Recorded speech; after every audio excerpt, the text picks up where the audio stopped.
Good evening po mga bossing. Ito po ulit tayo. Another soul po tayo. Same color po. Baka isipin nyo, yun din po yung kanina ipinadala ko sa JNT. Hindi po, iba po yan. Ito naman po ay order po ni Boss Josh Daniel Granada ng Parañaque City po, Manila. Ayan po. Ito naman po kay Bossing Josh po ay napili niya pong ipalalamove na lang po ito. Kaya ayan po, may nakaready na ako ditong bubble wrap tsaka yung tape ko. Ayan po. Ang inabail po ni Boss Josh, ayan po talagang pinakamabili, yung brown. Kaya ubos na po yung brown natin. Ito na lang po natira, blue tsaka pink. Ayan na lang po. So ayan po yung SpaceX natin. Ganon din po yung details nito katulad po nung kanina.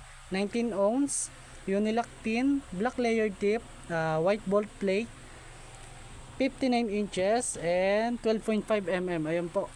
Ito po yung extension, tisa, joint protector, gloves, soft case at yung microfiber towel po. Ayan po, meron din po tayong sticker dito. Ayan.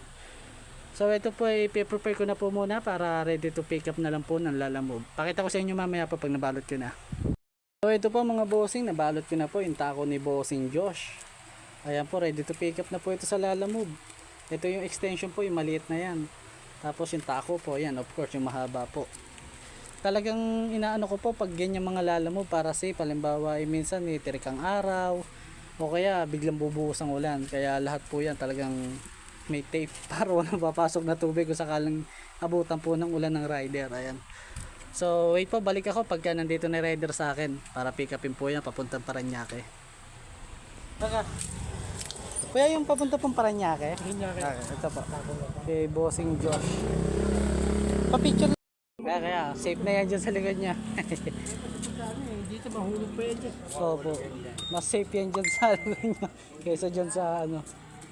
Sige pa, ingat. Sige.